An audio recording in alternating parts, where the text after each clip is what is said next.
Welcome back to Freedom Fest. Now, the welfare state. America didn't invent the welfare state. Europe had one, and even Rome had one. I didn't know that till I came to this conference. And two people who've educated me are Charles Murray, author of Losing Ground, the book that woke America up to the destructiveness of welfare, and Larry Reed of FEE, the Foundation for Economic Education. So, Larry, I learned from you the welfare state began about halfway through the Roman Empire. That's right. It took the form first of payments to recipients in the form of subsidized grain. The government gave it away at half price. But the problem was that they couldn't stop there, that later there was a man named Clodius who ran for the office of tribune on a platform of free wheat for the masses, and he won. And it was downhill from there. And they gradually raised taxes and gave stuff away, a steady stream increasing. Including free salt, free pork, free olive oil, other staples of the Roman diet.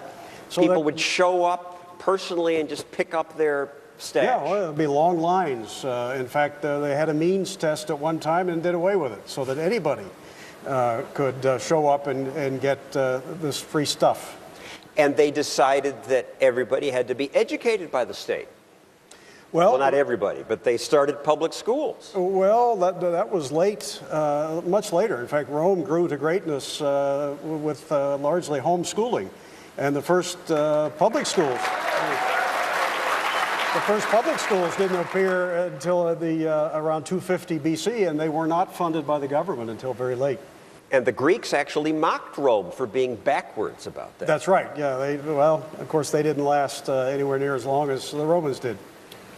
So, Charles, you have educated us about welfare, about these handouts. You see parallels with Rome? Yeah.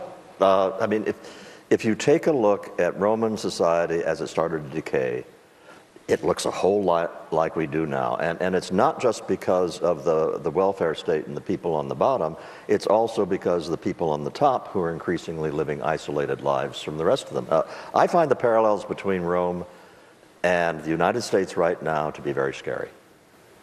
So clearly the welfare state poisons much of life, has horrible unintended consequences, but do we just get rid of it? Let me ask you libertarians. You're pretty hardcore, I assume.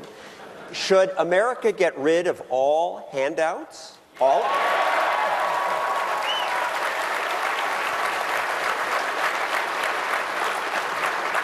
But what would happen first time somebody starves? They say charity. Charles Murray, you wrote Losing Ground. What's your answer? Well, in fact, I think if we got rid of the entire welfare state, that the ability of this very wealthy society to deal with the problems would work, all right?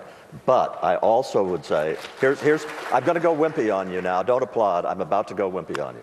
I don't think it is within the realm of possibility for an industrialized, advanced society with as much wealth as we have to ever do that politically.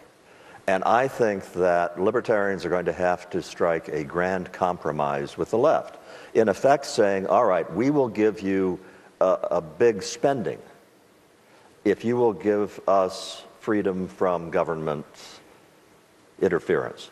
And so I'd say, look, I'm with Milton Friedman. I say use a guaranteed basic income for everybody over 21, deposited monthly electronically into a known bank account. That's a very key thing.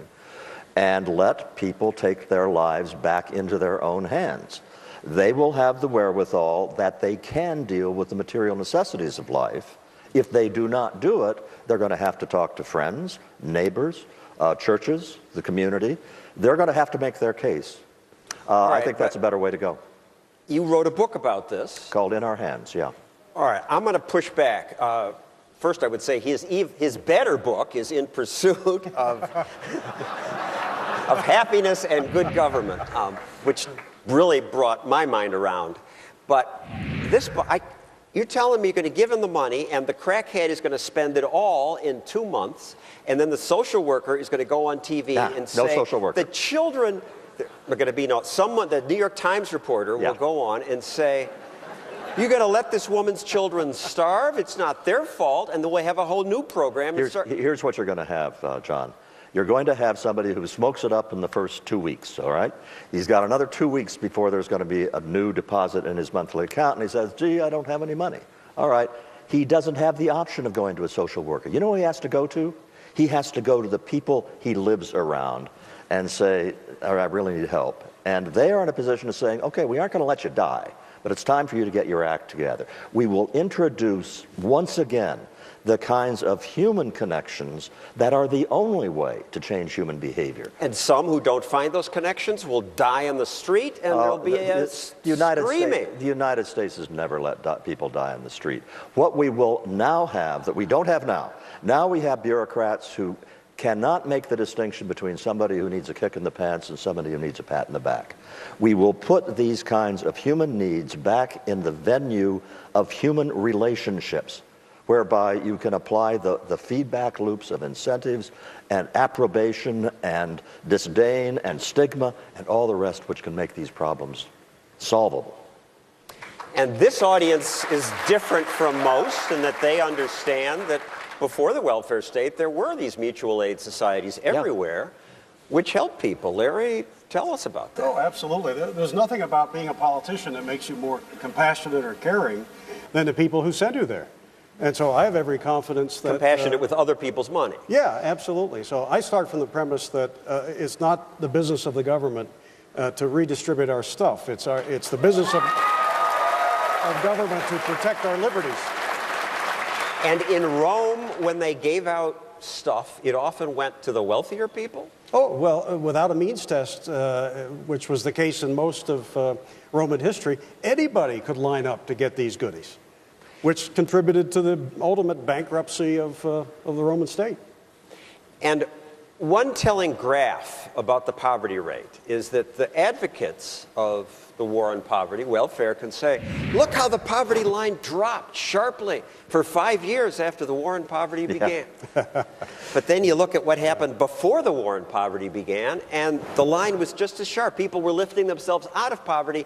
Government kept things improving and then stopped progress. The great untold story of the poverty rate is that there was a miracle that happened from the end of World War II to the early 1960s. It was cut from about 40% of adults who were beneath the poverty line, as we now define it, to about 20%. The war on poverty starts, the line continues to go down for a couple of years, and it flattens out where it's been ever since. Because we taught people to be dependent. The way I put it is, we changed the rules of the game that made it profitable for low-income people, and especially young low-income people, to do things that looked like, gee, this makes sense in the short term and are disastrous in the long term.